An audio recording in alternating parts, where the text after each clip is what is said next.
قرض ایک ایسا معاملہ ہے جی، جس بندے پہ اوپر قرض آتا ہے نا، تو سب سے پہلے شیطانی جنات اس بندے کے قریب آنا، مرد و عورت تو اس کے قریب ہونا شروع ہو جاتے ہیں، بغیر جادو کے، بغیر چیزوں کے۔ یہ 110% میں اپنی مطلب کہہ لیجیے پوری زندگی کا نچوڑ آپ کو بتا رہا ہوں۔ شیطانی جنات اس کی طرف دلچسپی لیتے ہیں،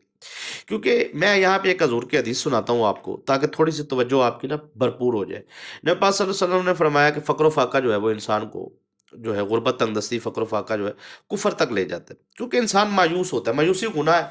جب قرض آتا ہے نا انسان کے اوپر، تو ہوتا یہ ہے کہ اب اس بندے کی زبان سے یہ کوئی کفریہ کلمات یا شرکیہ کلمات اگر نہ بھی نکلے، مایوسی والے لفظ اس کی زبان سے آہستہ آہستہ نکلیں، اور جتنا زیادہ وہ قرض میں ڈوبتا جائے گا نا، اتنے زیادہ اس کے لفظ مایوسی والے نکلتے ہیں۔ بڑی باریک چیز سمجھانے جا رہا ہوں، یہ راز بھی ہے، اور اس عمل میں آپ نے صرف اس راز کو سمجھ لیا نا، جس پہ میں نے شروع سے ہی محنت کی ہے، یعنی کہ ابھی جو میں نے گفتگو سٹارٹ کی ہے، میں نے کوئی 5 منٹ بعد اس راز کو نہیں کھولنا شروع کیا۔ میں آپ کی توجہ کا طلبگار ہوں، آپ نے اگر توجہ کر لی، انشاءاللہ العزیز آپ کی زندگی میں قرض والا معاملہ ختم ہو جائے گا، آپ قرض سے نجات پائیں گے، انشاءاللہ العزیز آپ زندگی میں کامیاب ہوں گے۔ اب یہاں پہ آپ نے سمجھنا کیا ہے؟ سمجھنا یہ ہے، اب دیکھیں ایلومینیٹی کا جادو جو ہوتا ہے آج کل جو وہ ایک عجیب و غریب قسم کی داستان چلی ہوئی ہے، مختلف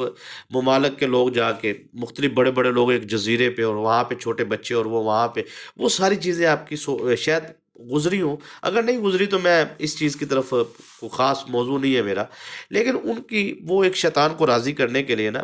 چھوٹے بچوں کو، پھر بڑوں کو، پھر اپنے پاک رشتوں کو، اپنے محرم رشتوں کے ساتھ برائی،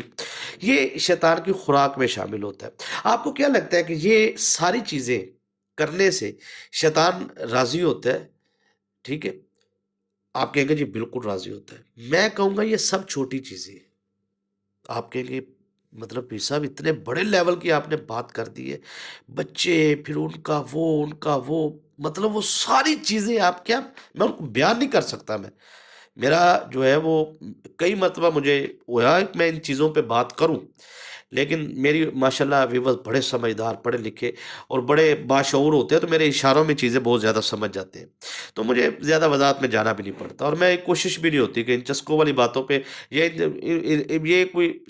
آپ چلے آپ موضوع پہ رہتے ہیں۔ اب یہاں پہ میں نتیجہ دینے جا رہا ہوں، نتیجہ کیا ہے؟ چلے آپ اس کا لطف لیں، اس نتیجے کا لطف لیں، انشاءاللہ آپ دیکھیں گے کہ آپ کتنے بڑے مومن ہیں، ٹھیک ہے، اور آپ کیسے قرض سے نکلتے ہیں، آپ سمجھیے گا۔ اب یہاں پہ جو راز والی بات ہے نا وہ یہ ہے، میں کہتا ہوں یہ کچھ بھی نہیں ہے، یہ جو جزیرے پہ اور یہ وہ فلاں ملک کے فلاں صدر کی فلاں فائل کھل گئی، فلاں آ گیا، فلاں آ گیا، فلاں آ گیا،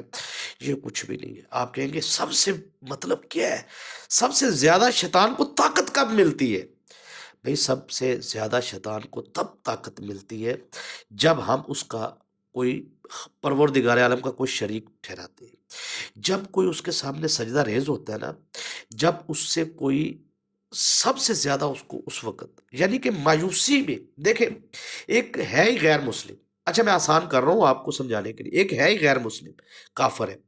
وہ جو کرتا ہے ٹھیک ہے، وہ کہتے ہیں نا کہ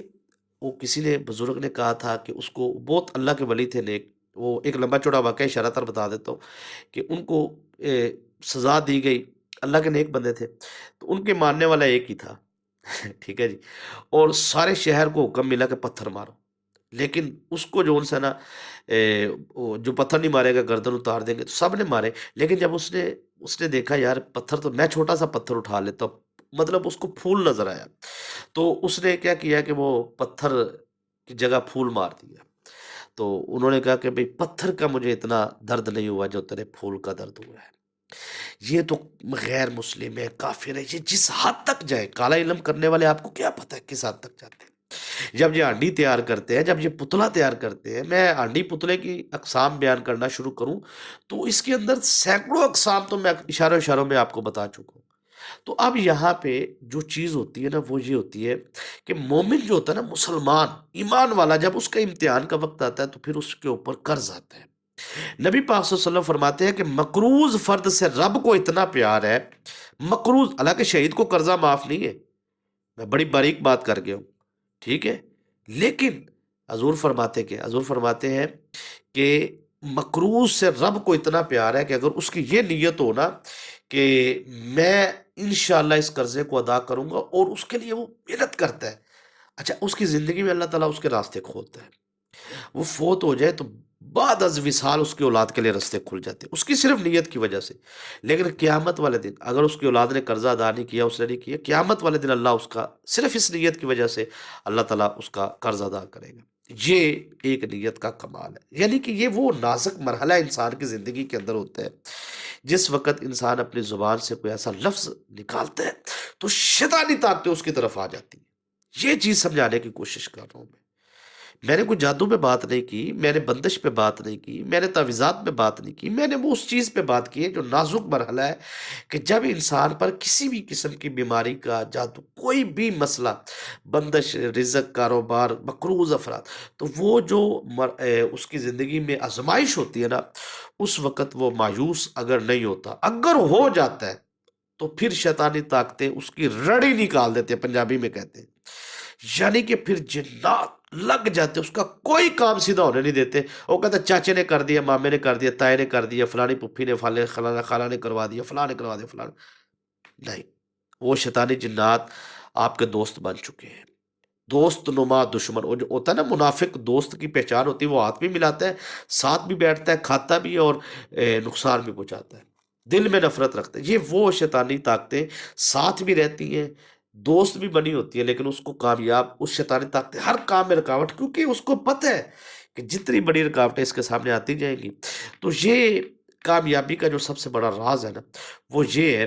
کہ اگر آپ کی زندگی میں اس طرح کا معاملہ ہوتا ہے تو سب سے پہلے آپ اللہ کی بارگاہ میں سجدہ ریز ہو کے اس کا شکر ادا کریں، راس ہوتے وقت معمول بنا لیں، اشہد ان لا الہ الا اللہ وحدہ لا شریک لہ واشہد ان محمد عبدہ ورسولہ، یہ آپ پڑھنا شروع کر دیں، ٹھیک ہے جی، راس ہوتے وقت یا اللہ مجھے معاف کر دے، یا اللہ مجھے معاف کر دے، یا اللہ مجھے معاف کر دے، یا اللہ میری غلطیوں کو معاف، میرے گناہوں کو معاف کر دے، یا اللہ میری آزمائشوں کو ختم کر دے، یا اللہ میری پریشانیوں کو۔ یہ دعا مانگتے مانگتے سو جائے آپ، صبح اٹھے فجر کی نماز پڑھے، لو جی سورہ رحمان آپ پڑھ لیں، میں کہتا ہوں ایسا مجرب وظیفہ ہے، ترتیب یہی رکھنی ہے، ٹھیک ہے، کوئی احتیاطی تدابیر نہیں، کوئی شرط و شرائط نہیں، سب کو اجازت ہے۔ سورہ رحمان پڑھنے سے پہلے 21 مرتبہ درود ابراہیم پڑھے، ایک مرتبہ سورہ یاسین اور ایک مرتبہ سورہ رحمان پڑھ لیں، بس ایک مرتبہ سورہ یاسین، ایک مرتبہ سورہ رحمان پڑھ لیں، اور یا ولیو، یا وہابو، یا ولیو، یہ آپ نے صرف اور صرف 100 مرتبہ پڑھنا ہے، اور اس کے بعد آپ نے آخر میں درود شریف پڑھ کے نا، یہ آپ نے اللہ کی بارگاہ میں دعا پیش کرنی ہے، یا اللہ میرے اوپر اتنا قرضہ ہے، یہ فلاں فلاں بندے سے میں نے لینا ہے، فلاں بندے کو میں نے دینا ہے، فلاں میرا مسئلہ ہے، فلاں پریشانی ہے، آج میرے ساتھ یہ ہونے والا ہے، یا اللہ یہ ایسے نہیں ہونا چاہیے، یہ ساری آپ نے دعائیں، جیسے کوئی دوست دوست کو بات سناتا ہے ایسے دعا مانگنی ہے، سارا دن آپ نے چلتے پھرتے جب ٹائم ملنا ہے نا، آپ نے جس حالت میں بھی ہے آپ نے پڑھنا ہے، یا ولیو، یا وہابو، یا ولیو، یا ولیو، یا وہابو، یا ولیو، ٹھیک ہے۔ میری طرف سے روحانی نسبت اگر آپ کرنا چاہتے ہیں تو وہ میں چلا دوں گا اسکرین پہ، آپ کر لیں، لیکن اجازت اس بہن بھائی کو ہے جو کم از کم میرے ساتھ یہ وعدہ کرے کہ جب وہ کامیاب ہو تو میری کسی بھی ویڈیو کے نیچے آ کے دعائیہ کلمات کا ایک کمنٹ ضرور کرے، چینل کو سبسکرائب نہیں کیا ضرور کرے، دعائیہ کلمات کا کمنٹ بھی کرے، اور ویڈیو کو لائک آپ نے کرنا نہیں بھولنا۔ اجازت دیجیے گا، السلام۔